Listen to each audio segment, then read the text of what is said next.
Hi, and welcome to EDU 6329, Connecting Theory and Practice.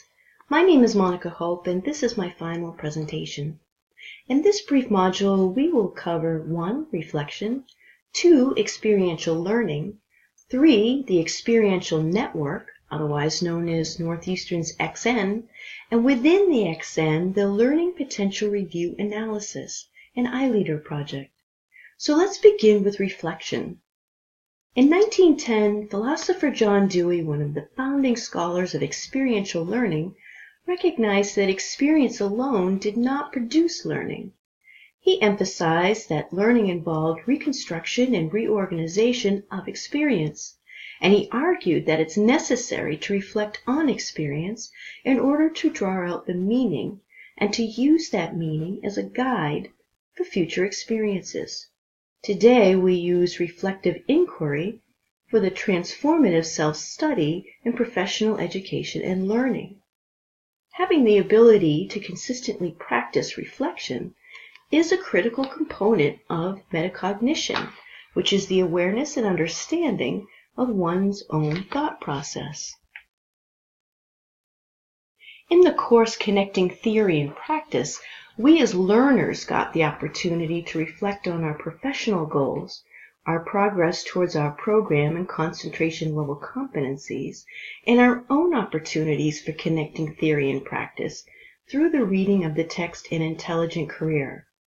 Several times during the semester, we were invited to write our own reflections in a career journal, where we received the unique opportunity to dialogue with our instructor, Dr. Elizabeth Mahler, discussing our goals and plans in relation to the text insights. This one-on-one mentorship was a fantastic opportunity.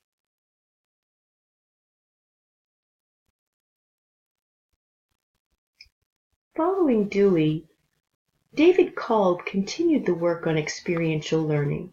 He expanded on the theory by saying experience is transformed into learning through a cycle involving experiencing, reflecting, thinking, and acting.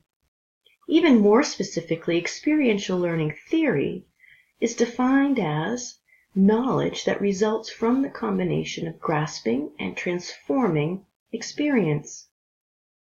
The ELT model portrays two opposing modes of grasping experience: concrete experience CE, and abstract conceptualization AC. Two opposing modes of transforming experience, reflective observation RO, and active experimentation AE. Learning from experience is a process of constructing knowledge that involves a creative tension among these four learning modes. So in other words, a deep transformational learning only occurs when there's a conflict between an existing mental schema and an attempt to integrate new knowledge or experience that doesn't fit. The more uncomfortable we become, the greater possibility of real constructive developmental change. And this is why people don't use the reflective capacity, because it can be so uncomfortable. For most of us, this level of transformation only occurs when we have no choice but to change, and that's often when we're the most ready to learn.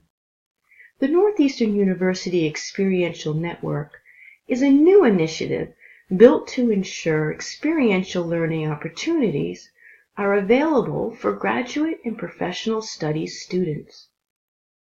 Partnering with sponsoring businesses and organizations, the XN facilitates these opportunities, and students work on short-term, real-world projects to complement their academic work.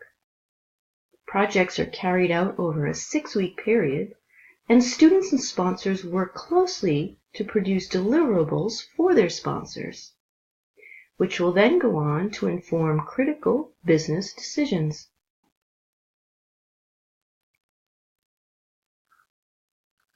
Three classmates and myself were chosen to work on the XN project titled Learning Potential Review Analysis, with our sponsor, Dr. Camilla Rosca. Our mission? Conduct a learning potential review analysis on 6 newly developed challenge-based first-in-the-world courses. These course reviews would serve as input for the larger endeavor of the Lowell Institute School Innovation, Learner Experience, and Design Research Team. The analysis would involve using 7 principles of learning developed by Northeastern's own Dr. Susan Ambrose. So what are the 7 principles?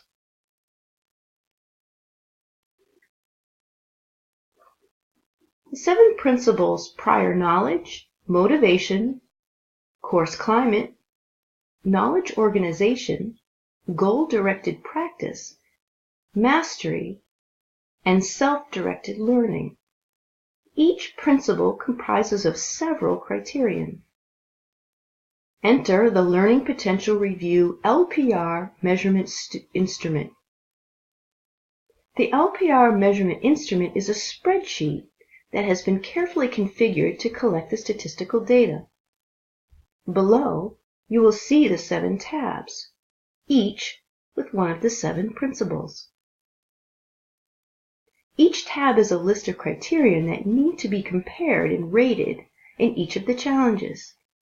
So, for example, for the learning principles specific to motivation, here are the criteria we would look for in each of the course's challenges.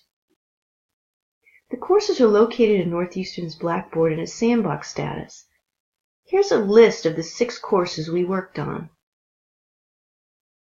Within each course, there were between 4 and 12 challenges. We would look at each of the areas within the challenge and rate using the 7 principle guidelines in each tab. As we rated, the spreadsheet was configured to present these ratings on another tab in a radar graph format. By averaging the scores, each of the challengers summarized how they rated in good learning design according to the principles.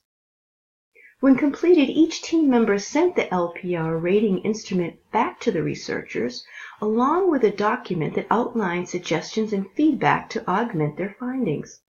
The iLeader team established inter-rater reliability of the reviewers by comparing 2 sets of feedback per course.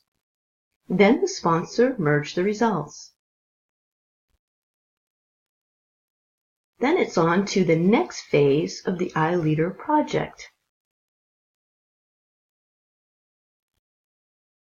The Content Quality Review by the iLeader Research SMEs. So what became of the LPR team now that their part of the project was over?